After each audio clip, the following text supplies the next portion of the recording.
Hello there bakers! For today's video, wala muna tayong baking and gagawa muna tayo ng easiest cheesy spicy tuna nuggets. So, for the ingredients, we need 1 big can ng century tuna, chopped onions, chopped garlic, 2 pieces red chili, half cup grated cheese, half cup all-purpose flour, 1 sachet of Maggi Magic Sarap, of course, salt and pepper to taste, Japanese breadcrumbs, and oil for frying. So, ayun na nga guys, wala muna tayong baking dahil nga nasira yung mixer ko. So, for the meantime, magluluto muna tayo. At ito nga, isa sa mga napanood ko sa TikTok, yung trending na tuna nuggets. Perfect na perfect this Holy Week kasi nga no meat tayo. So, nilagyan ko na lang to ng additional na may cheese and spicy kasi mahilig din naman sa mga maaanghang yung mga tao dito sa bahay. So, tara, simulan na natin magluto ng ating spicy tuna nuggets. So, first, we need the century tuna. Isang malaking can lang siya. And then, i-drain muna natin yung kanyang oil. So, kailangan matanggal yung oil niya para hindi siya masyadong malabnaw yung ating mixture.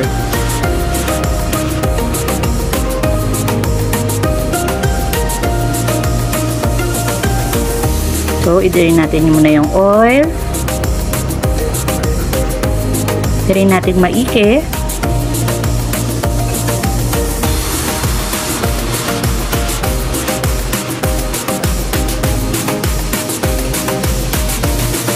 So, yan, bigayin na lang muna natin para walang mga excess oil sa ating tuna. And then, i-transfer na natin siya sa ating bowl para i-mix yung mga ingredients. So, we have a century tuna. And then, i-add natin ang onion, chopped onion, garlic, and ang ating chili. So, 2 pirasong chili lang yung nilagay ko para hindi naman masyado ganun kaanghang. So, haluin lang natin.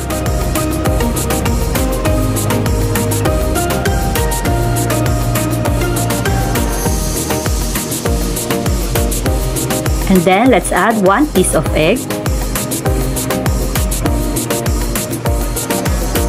So, i-mix lang din natin siya. Nakalimutan ko palang ilagay dun sa ating ingredients section yung egg. So, kasama yan, 1 pirasong egg lang.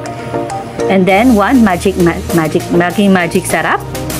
Yan, nabubulol pa tayo. Sorry, guys. And then, add nyo na lang din siya ng salt and pepper to taste para malaman nyo kung okay na ba yung timpla ng ating tuna. So, i-mix lang din natin siya. And then, add our grated cheese.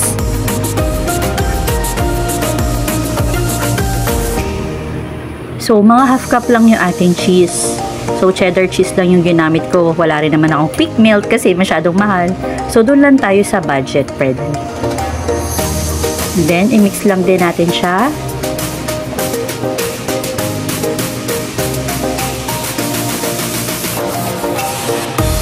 And now, let's add our all-purpose flour. So, kapag alam nyo naman yung texture niya is medyo malabnaw pa, pwede nyo naman dagdagan ng ating all-purpose flour. So, for me kasi, half cup lang naman to. Ayan, haluin lang natin maigi.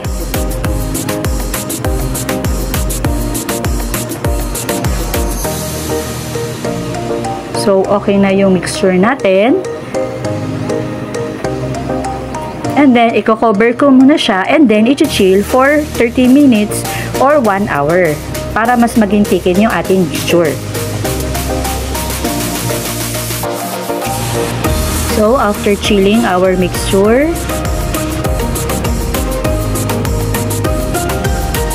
i-dredge na natin siya sa ating inihandang Japanese breadcrumbs. So, medyo malambot-lambot pa or masyado pang ano yung mixture ko. So sa inyo, pwede nyo naman i-adjust yan. Dagdagan lang ng all-purpose flour.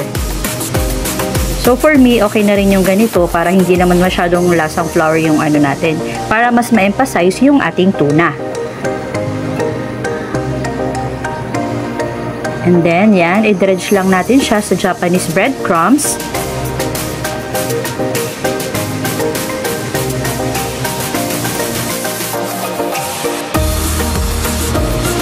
Now, i-form na natin siya into square. So, para magmukhang nuggets na talaga siya. Ayan.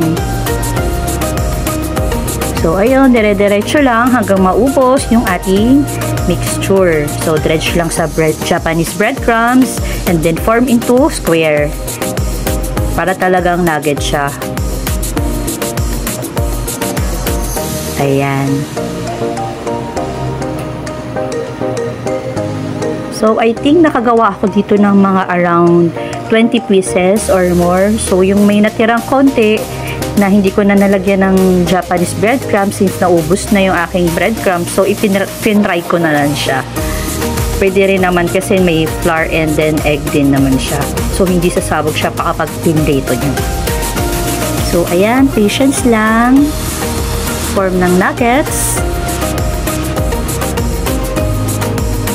So, for the meantime, luto muna tayo. But I prepared naman ng mga maraming recipe para sa susunod nating mga baking season. Or baking session pala. Sorry. So, ayun. Nag-research na rin ako ng mga bagong recipe na pwede kong i-share sa inyo. Yung iba't ibang klaseng breads. Ayun, na itatry ko. So, talagang pine-prepare ko na rin yung mga ingredients para complete. And so, syempre, yung aking mixer, sana nga maayos na talaga siya. Ayan, okay na yung ating nuggets. So, ready na siya for frying.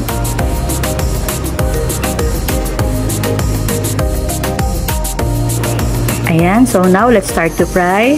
So, in a medium heat, lagyan na lang natin siya ng oil. So, kapag tamang-tama na yung init niya, start na natin i-fry ang ating nuggets. So, ayan.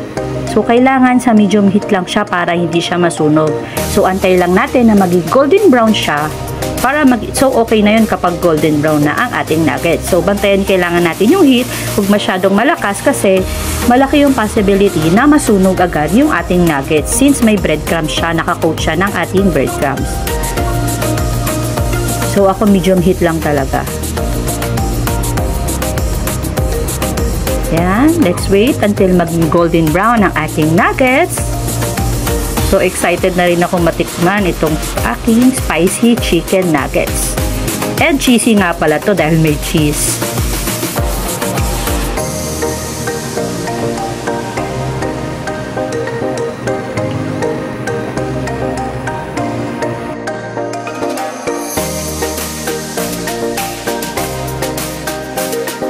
So, konti na lang, maluluto na ang ating nuggets.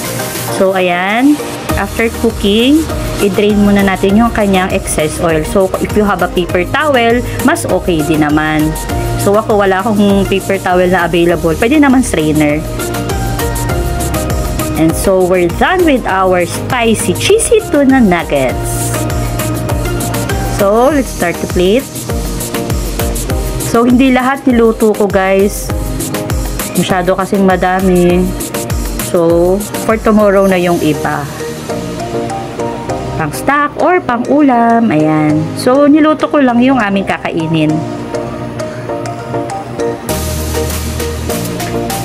And then, for the sauce, yung nilagyan ko lang yung hot sauce and then mayonnaise. Ayan, minix ko lang siya together. So, any choice naman ng sauce dipping na kailangan nyo, pwede naman. So, for me, gustong-gusto ko kasi talaga yung combination ng hot sauce and ng mayonnaise. And now, ready na ang ating spicy cheesy tuna nuggets. So, excited to taste this cheesy tuna nuggets. So, perfect na perfect siya this Holy Week. Lalo na sa mga talagang hindi kumakain ng karne. O, may other option kayo besides sa gulay. So, itong fish. So, kaya napili ko tong ating tuna nuggets. So, perfect na perfect talaga tong ating dipping sauce. Pwede rin naman if you have may sweet and sour chili sauce, pwede rin naman. So, ako talaga ito yung gusto ko, yung hot sauce and then yung mayo. So, ready to serve!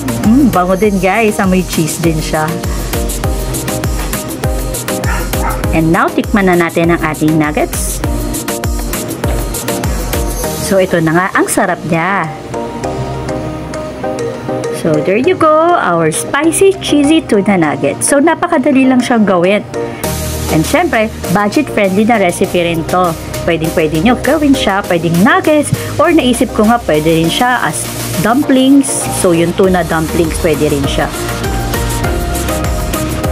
So, this one, ayan. Talaga namang makakraving satisfied kayo, lalong-lalo na yung mga favorite ng ating century tuna. So, century tuna, baka naman. So, ayan, ready to serve na ang ating spicy cheesy tuna nuggets. So, hope you guys enjoy watching this video. So, I will update you more of our baking recipe. So, for the meantime, ito lang muna, cooking lang muna tayo. So, I promise to upload more of our baking videos next time. So, enjoy muna natin ang ating cooking. Lalong-lalo na itong aking spicy cheesy tuna nuggets. So, pwedeng-pwede siyang itry, guys.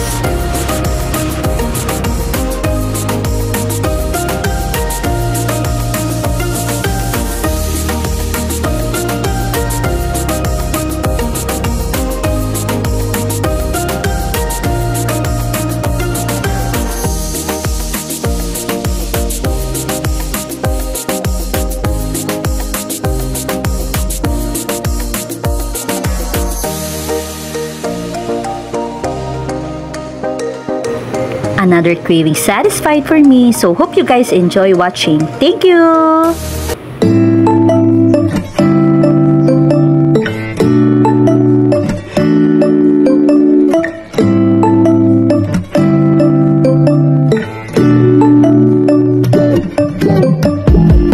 When I wake up, I feel cozy, yeah. Can you hold up?